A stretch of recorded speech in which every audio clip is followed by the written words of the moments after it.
Imagine this. A Monday morning in the heart of New York City, the air thick with the smell of fresh coffee, exhaust fumes, and the faint, sweet promise of spring. People were rushing in and out of the revolving doors of the towering glass skyscraper, each in their own world, faces buried in phones, eyes darting to wristwatches. And there she was at Victoria Hale, the billionaire CEO of Hale Industries, the woman the media called the Ice Queen.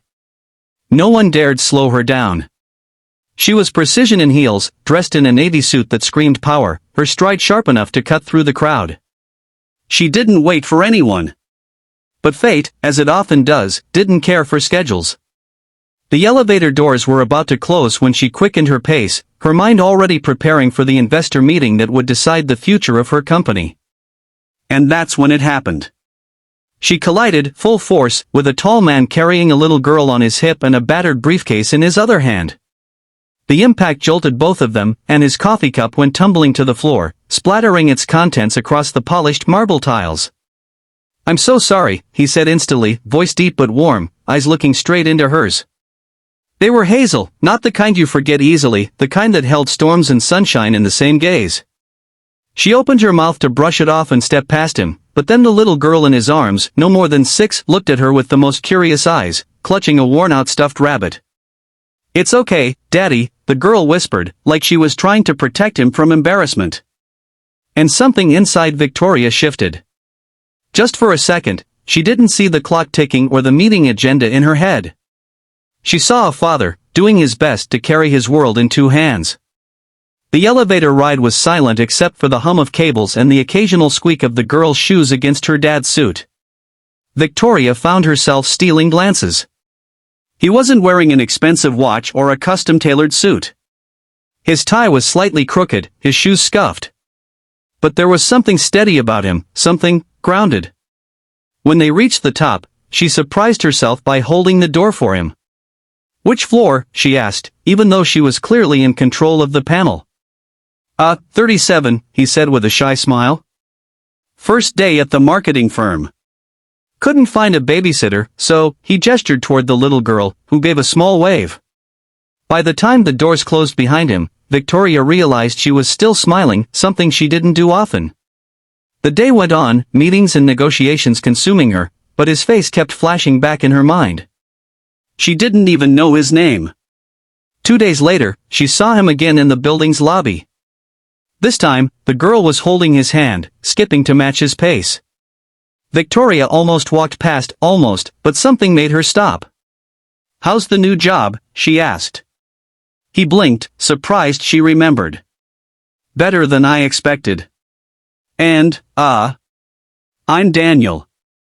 This is Emily." From then on, it became a strange kind of routine. Some mornings, they'd end up in the same elevator, exchanging short conversations, nothing dramatic, just easy. She learned he'd been a single dad since Emily was 3.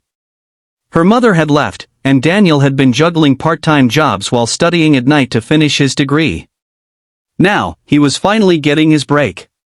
She told him bits about her life, too, though never the whole picture. He didn't seem interested in her money or her status.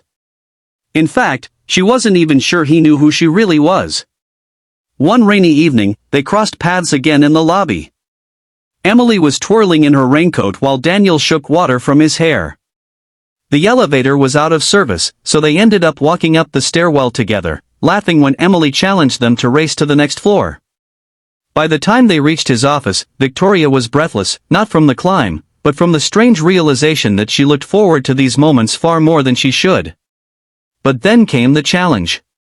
A rumor spread in the building, an exaggerated, tabloid-style article exposing Victoria's wealth, influence, and personal life. Daniel read it, and the next morning, he avoided her eyes. She didn't blame him. People had used her name for their gain before. She figured this was where their accidental friendship would end. 2 weeks passed without a word. She told herself it was for the best. Until one night, working late, she heard a knock on her office door. Daniel stepped in, holding 2 paper cups of coffee. "Look," he began, "I don't care what people say. You're the same woman who let my daughter press all the buttons in the elevator just to make her laugh. The one who asked about my first day like it mattered. That's who I know. Something broke open in her chest then, the steel wall she'd built over years. And you, she said softly, are the only person who's ever looked at me like I wasn't a headline. From that night on, their conversations deepened. She started joining them for lunch breaks in the park, Emily insisting on teaching her how to skip rocks. Daniel, in turn, attended one of her charity galas, awkward in his suit but glowing when she introduced him as her friend. Slowly, without either of them naming it, friendship turned to something more. One evening, as the sun dipped behind the skyline, they stood in the lobby waiting for the elevator. Emily was clutching both their hands this time. When the doors slid open, Daniel leaned in, close enough for her to hear over the hum of the city. You know, he said, I think I fell for you the first day we bumped into each other.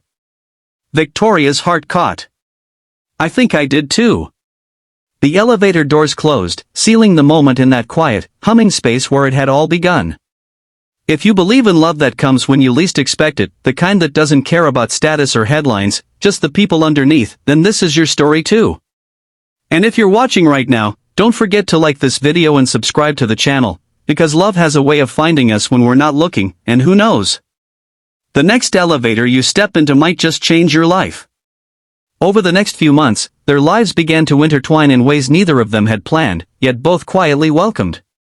Victoria found herself making small detours in her schedule just to catch the elevator at the same time as Daniel.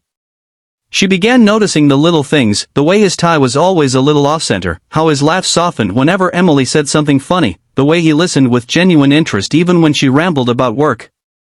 Daniel, on the other hand, started seeing Victoria as more than the mysterious, elegant woman in heels. He saw the human side of her, the way her eyes lit up when Emily told her about a school project, the moments she got shy when receiving compliments, the evenings she admitted she'd never had a real home-cooked meal in months. One Friday night, he decided to change that. Dinner at my place, he said casually one morning in the elevator. Nothing fancy. Just spaghetti. And you can't say no, because Emily already set the table. Victoria hesitated, her life was guarded, private, but something about the warmth in his voice made her say yes. That evening, she found herself in a cozy apartment that smelled like garlic bread and tomato sauce. Emily proudly served her the pasta, and Daniel poured her a glass of red wine. For the first time in years, she laughed without worrying about how it looked. It wasn't all perfect. There were moments when the differences between their worlds felt like giant walls. Paparazzi photos surfaced one morning, showing them together, and Daniel's phone wouldn't stop ringing with curious friends and co-workers. He hated the attention, but he hated the thought of losing her more. Victoria worried that her life, the wealth, the constant scrutiny, would crush him.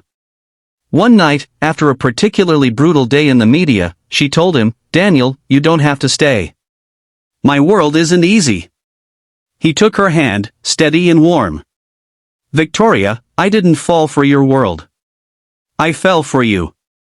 And I'm not going anywhere. And he didn't. Months later, on a spring afternoon, they stood in that same lobby where they'd first collided. Emily, now holding a bouquet of flowers almost as big as her, grinned from ear to ear. Daniel reached into his pocket and pulled out a small velvet box. The elevator dinged open, and instead of stepping in, he dropped to one knee right there in front of everyone. Victoria Hale, he said, voice strong but eyes glistening, from the day you crashed into my life, nothing has been the same. I want to spend the rest of my days with you, in elevators, stairwells, and every place in between. Will you marry me? Her answer was simple. Yes.